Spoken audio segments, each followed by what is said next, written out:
오늘 로마서 7번째 시간 우리 하나님의 신실하심입니다. 신실하다는 뜻은 뭘까요? 네? 우리 신실하신 주 많이 하잖아요. 신실하다는 뜻은 뭔가요? 명확하게 설명 좀 해주실 수 있는 분. 막 그거는 그건데 그거 모르십니까? 이렇게 설명하시겠습니까? 신실하신 하나님은 그럼 어떤 하나님이신 겁니까? 아니 그걸 모르는데 우리가 하나님의 신실하심을 알아봐서 뭐 하겠습니까? 신실하다는 건 뭘까요? 일단 이 신실하다는 뜻은 일단 단어적으로 본다면 뭐 신뢰성, 뭐 순수성, 진실성, 뭐 경건성 뭐 이런 뜻이 이 사전을 보니까 나와 있더라고요. 그런데 하나님의 신실하시다 이건 한마디로 표현하면 뭘까요? 하나님의 이 구속사역의 불변성이라고 보시면 되겠습니다. 그러니까 하나님이 한 번 약속하시면 그것은 이루어진다, 안 이루어진다? 반드시 이루어지는 거. 그게 신실하신 거죠. 하나님은 변하시지 않고, 왜냐하면 참되시고, 하나님은 선하시고, 모든 것의 기준이시기 때문에 한 번 정하면, 하나님 그거 아니지 않습니까? 하는 그럴 사람이 없는 겁니다.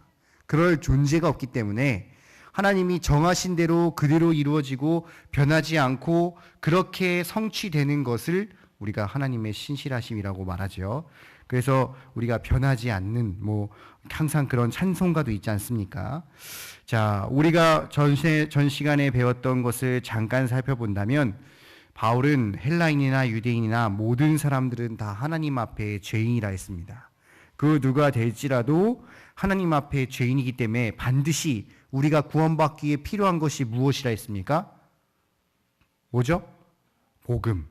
사람은 누구나 복음이 있어야만이 살 수 있다라고 했습니다. 자, 그런데 왜 신실하심이 나왔느냐? 자, 여기서 궁금한 것이 생긴 겁니다. 하나님이 모든 사람들은 죄인이라 하셨는데, 하나님은 완벽하시고 틀리심이 없는 분인데, 내가 생각했을 때 뭔가 좀 이상한데, 모든 사람이 죄인이면 유대인은 뭐냐? 하나님이 선민으로 세우셨고 이스라엘 백성이라고 그렇게 챙기시는 유대인들이 다른 자들에 비해서 나은 게 뭐냐? 그들은 뭔가 좀 더 대단하고 그렇게 우리는 알고 있었는데 그렇게 하나님이 그 사람들도 똑같은 죄인이면 하나님이 약속하신 거 다 거짓말 아니냐? 이런 궁금한 점이 생기면서 그럼 하나님이 정말 신실하신 분인가? 라는 질문이 생겼다는 겁니다. 자, 그렇다면 이 질문에 대하여 4가지 질문. 첫 번째, 유대인이 이방인과 같은 심판의 대상이라면 나은 점이 뭔가? 두 번째, 그렇다면 애초에 유대인과 맺은 그 미쁘신 계획은 패할 수밖에 없지 않나? 세 번째, 인간의 불의가 하나님의 의를 드러낸다면 하나님이 왜 인간을 심판하시는가? 마지막으로 선을 이루기 위해 악을 행하는 것은 당연하지 않는가? 자, 이 4가지 질문을 딱 들어봤을 때 솔직히 이런 마음 드시지 않습니까? 아닙니까? 그럴 리가 없다 이렇게 생각하십니까? 그렇다면 그럴 리가 없다면 적어도 구역장님 정도 되신다면 내 머릿속에 왜 그렇지 않는지에 대한 정리가 돼야 됩니다. 그렇다면 오늘 이 시간에 한번 살펴보시면서 그동안 어느 정도 알고 계셨다면 좀 확실하게, 명확하게, 정확하게, 이성적으로 이렇구나라는 것을 좀 더 정확하게 기억하시면 감사하겠습니다. 1번 한번 다시 한번 읽어보겠습니다. 시작. 유대인의 나음이 무엇이냐? 자, 유대인은 그 나음이 무엇일까? 한번 여러분 생각해 보시죠. 유대인이 나은 점이 뭘까요? 그냥 한번 생각해 본다면. 그들은 앞선 자입니까? 앞선 자가 아닙니까? 일단 앞선 자죠. 혈통적으로나 민족적으로나 앞선 자죠. 왜? 하나님 먼저 만났잖아요. 모든 전 세계 민족 가운데 하나님 가장 먼저 본 민족이 이스라엘 백성들입니다. 그러니까 일단 그들은 이 나은 점이 뭐냐라고 물었을 때 사도 바울의 대답이 범사에 많다. 이 말은 굉장히 많지. 뭐냐? 그들이 처음 말씀을 받은 것, 그들이 양자가 되는 영광을 받은 것, 언약과 율법 받은 것, 예배와 약속한 것, 다윗의 뿌리에서 나신 그리스도. 그러니까 한번 따져보면 굉장히 많은 겁니다. 와, 이 많은 유익들이 다 그들에게 훨씬 우리 민족보다 나음이 있구나라는 것을 알 수 있다는 것이죠. 즉 유대인들은 하나님의 말씀을 통해 언약을 맺고 열방 가운데서 하나님의 소유 제사장 나라 거룩한 백성이 되어 하나님의 섬기며 약속을 받고 하나님의 축복을 수없이 많이 누린 자들이었다는 겁니다. 자, 그렇다면 이제 문제가 되는 것은 무엇이냐? 이런 자들이 죄인입니까? 이런 2번으로 넘어갈 수밖에 없는 겁니다. 자, 2번 한번 읽어보겠습니다. 2번 시작. 하나님의 미쁘심을 패할 수 있는가? 미쁘심은 뭘까요? 예? 하지 마시고 좀만 세게 크게 한번 얘기해 주십시오. 미쁘시다는 뜻은 정확하게 뭘까요? 이 단어, 이 영어로서는 충분하게 뭐 트러스티라든가 이런 게 나오는데 정확한 한국말은 없지만 한번 제가 유추해 본다면 신뢰할 수 있는가? 신뢰할 가치가 있는가? 이런 뜻이겠죠. 신뢰성. 하나님은 정말 이 미쁘심을 패할 수 있는가를 한다면 믿을 수 있나? 왜 이런 말이 나올까요? 3장 3절 말씀을 한번 앞에 밑에 있는 거 한번 읽어보겠습니다. 시작. 어떤 자들이 믿지 아니하였다면 어떠하리요? 그 믿지 아니함이 하나님의 미쁘심을 패하겠느냐? 여기서 어떤 자들은 유대인 전체를 말하는 것이 아니라 유대인 가운데서도 지옥 갈 자들, 하나님 믿지 않고 예수님 믿지 않는 자들을 말하는 겁니다. 그렇게 유대인들이 하나님의 약속을 받았는데 그 사람들이 믿지 않고 심판을 받는다면 그걸 약속한 하나님이 어찌 신실할 수 있냐라고 묻는 겁니다. 자, 그럼 바울은 뭐라고 대답했겠습니까? 결코 그렇지 않다. 하나님이 믿을 수 없는 존재냐? 아니다. 그렇지 않다. 왜? 그 이유를 뭐라고 했냐면 아주 단순하겠습니다. 하나님은 참되시기 때문에. 하나님은 참되시기 때문에 거짓을 말할 수 있는 우리와 다르다. 우리가 거짓된 우리가 그걸 가지고 이리저리 왈가왈부할 게 아니다라고 말한다는 것입니다. 그러니까 다시 말하면 하나님께서 유대인을 향한 그 계획에 변동이 있다 없다? 없다. 그럼 오늘날 우리가 알고 있는 유대인들이 구원을 받겠습니까? 왜 대답이 없으십니까? 그 오늘날 우리의 존재는 뭔가요? 우리는 이스라엘입니까? 이스라엘 아닙니까? 영적 이스라엘이죠. 그럼 그렇게 성취됐다라고 볼 수도 있겠지만 하나님의 계획하심은 유대인들을 향해서 멈추지 않는다고 했으니까. 그래서 그 미국의 어떤 사람들은요, 이 세대주의자들이라죠. 이 예루살렘을 굉장한 의미를 부여하고 그 미국이 이스라엘 땅을 사준 거 아십니까? 왜 사줬겠어요? 그 천문학적 돈을 들어서 중동에 있는 땅을 왜 사줬겠습니까? 믿고 있어요. 아, 여기 있는 이게 이 사람들이 다 예수님 믿으면 예수님 오신다. 이렇게 믿고 있는 사람들이 아직도 있기 때문에 아직도 이 하나님의 계획하심이 변하지 않는다. 이렇게 믿는 사람들이 많다는 겁니다. 즉 하나님의 신실하신 그 계획은 반드시 이루어진다는 것이기 때문에 우리가 그걸 가지고 패할 수 있느냐 없느냐 할 수 없다는 겁니다. 자, 그럼 또 다른 궤변을 누르기를 뭐라고 하느냐? 그럼 진노를 내리시는 하나님이 불의하신가? 자, 이 말 뜻은 무엇이냐면요. 밑에 3장 5절 말씀을 보시면 그러나 우리의 불의가 하나님의 의를 드러내게 하면 무슨 말을 하리요? 진노를 내리시는 하나님이 불의하시냐?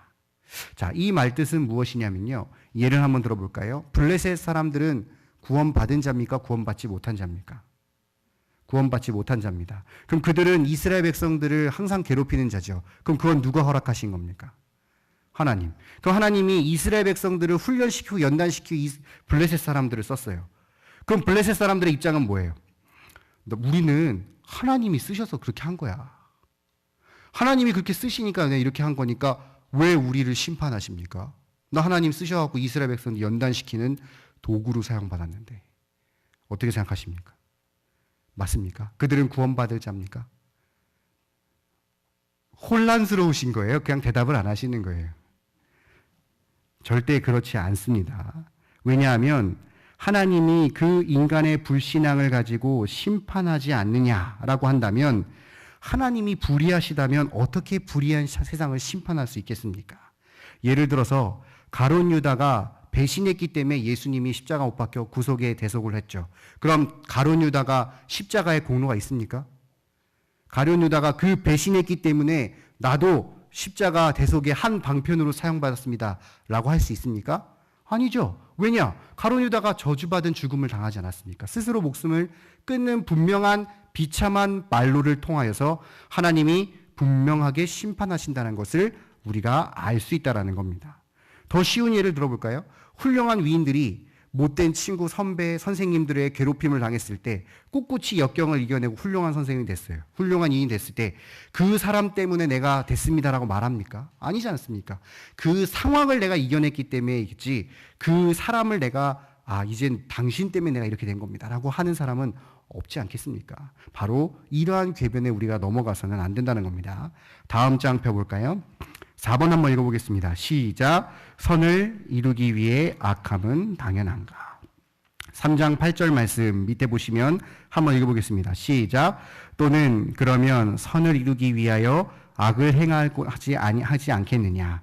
어떤 이들이 이렇게 비방하여 우리가 이런 말을 한다고 하니 그들은 정죄받은 것이 마땅하니.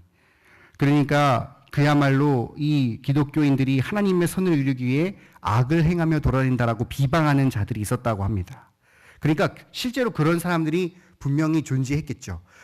내가 그리스도인이고 내가 예수 믿는다고 하는, 그러니까 솔직히 말하면 오늘날 사회에서 장로님이라 하시는 분들이 사업을 하는데 막 위법과 불법을 자행하면서 돈을 벌면서 하시는 말씀이 내가 교회 짓기 위해 이렇게 합니다. 하면 그것이 가하냐 안 가하냐 이런 뜻이 되겠죠. 이렇게 된다면 사도 바울이 뭐라고 대답했습니까? 정죄받아 마땅하다 이렇게 말하는 겁니다. 왜 그렇겠습니까?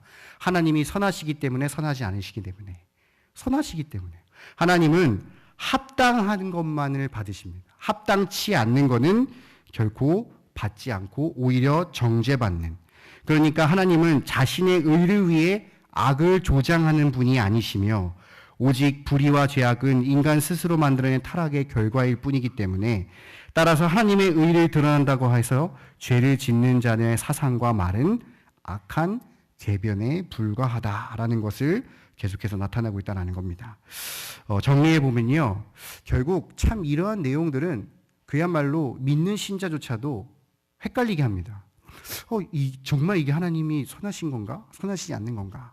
저는 이 공부를 준비하면서 무엇을 생각했었냐면요, 단순하게 아주 간단하게 한번 말해볼까요? 저의 입장에서 말해본다면 이번 수양에 갔을 때 제 옆에 새롭게 이제 올라온 전도사님 한 분이 계셨습니다. 자, 그 전도사님이 제가 전달한 그 일을 대해서 시켰을 때 만약에 그 전도사님이 이해할 수 없는 일을 제가 시켰다고 생각해 봅시다.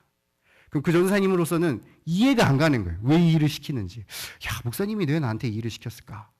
하지만 이제 올해로 9년 차가 되는 제가 생각했을 때는 이 전도사님보다 훨씬 더 많은 계획과 생각을 통해서 그분을 시켰지 않겠습니까?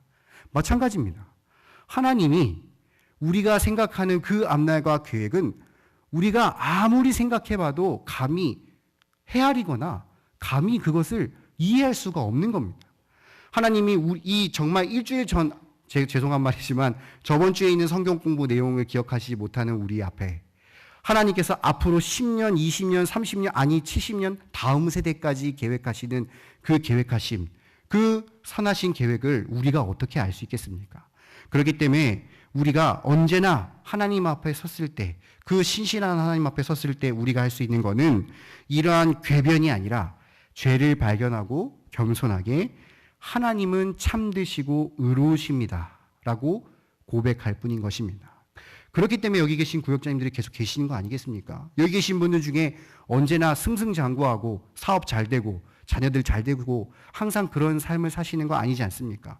그럼에도 여러분들이 항상 그 말씀 믿고 나가는 그 이유가 하나님이 참되시고 진리시고 선하신 것을 알기 때문에 바로 아무런 그 불평과 불만 없이 항상 표대를 향해 나가시는 것처럼 오늘 이 말씀처럼 한 신실하신 하나님을 참되시고 의롭다고 고백하시는 우리 구역장님 되시기를 바라겠습니다. 우리 내용 연구 잠깐 빨리 보겠습니다. 제가 오늘 너무 이 로마서는 참 짧게 하기가 참 어렵습니다. OX 빨리 한번 해보십시오. 1번에 1번 맞습니까? 맞고, 하나님 맡은 거 맞고. 2번 어떻습니까? 맞죠? 3번은 어떻습니까? 축복을 체험한 것 맞죠? 4번 어떻습니까? 아니죠. 정죄당할 특권을 가진 자는 아무도 없습니다. 1번 맞습니까? 틀립니까? 미쁘심도 패해졌습니까? 아니죠. 2번 어떻습니까? 오, 맞죠. 패하여질 수 없다라고 했고, 3번 어떻습니까? 맞고, 4번 어떻습니까? 맞습니다. 5번 어떻습니까? 참되시죠. 6번 어떻습니까? 평가할 수 있다. X죠. 7번 어떻습니까? 우리는 하나님을 신실을 결코 논할 수 없다. 그저 참되입니다. 의롭다라고 고백할 뿐입니다. 3번, 1번 한번 물어보십시오. OX 맞습니까? 틀립니까? 진노를 내리시는 것이 불의합니까? 아니죠. 2번 어떻습니까? X죠. 불의하다. 하나님은 불의하다. 불의 자체가 나오면 X겠죠. 3번 어떻습니까? 오, 맞고. 4번 어떻습니까? 불의함이 없으시다. 오. 4번에 1번 맞습니까? 틀립니까? X죠. 악을 행하는 것이 옳다 하면은 얼마나 악용하는 사람이 많겠습니까? 2번은 어떻습니까? 정죄 받죠. 3번 어떻습니까? 용납하지 않으십니다. 4번 어떠십니까? 악을 조장하는 분이 아니십니다. 5번 어떻습니까? 스스로 만들어 타락한 결과 맞고. 6번 어떻습니까? 필요악을 말하는 것은 궤변일 뿐이다. 그렇죠? 오, 맞죠? 필요악이라는 말 자체가 나왔다는 것부터가 참 선하신 하나님 앞에 무조건 틀릴 수밖에 없다는 것을 기억하시면 되겠습니다. 토론과 적용, 자신의 죄의 허물을 가지고 하나님의 뜻과 섭리를 합리한 것이 합당한가? 이거는 제가 아주 단순한 예로 한 가지만 들고 마치겠습니다. 제가 고등부를 담당했을 때 한 친구의 과외 선생님이 저를 찾아온 적이 있습니다. 이 교회가 제대로 된 교회냐고 저한테 질문한 게 첫 번째 질문이었어요. 왜 그러냐면 절대 주권을 딱 걸고 넘어지는 겁니다. 제가 이제 굉장히 당황을 했죠. 그래서 칠영리를 갖고 와서 막 칠영리를 펼치면서 막 설명을 하려고 했는데 왜 그런 얘기를 했는지를 딱 설명하는 순간 제가 참 이렇게 속으로 많이 웃었었는데 이 친구가 이 선생님한테 뭐라고 얘기했냐면 내가 오늘 늦잠 자는 것도 하나님의 뜻이요. 내가 오늘 숙제를 안 하고 컴퓨터 게임을 계속한 것도 하나님의 뜻입니다. 이렇게 얘기했답니다. 설명이 되겠습니까? 그죠? 합당합니까? 합당합니까? 아니죠. 그렇지. 그 말이 이 말입니다. 아이들의 시선에서는 굉장히 단순한 거지만 여러분들에게 각자 적용해 보십시오.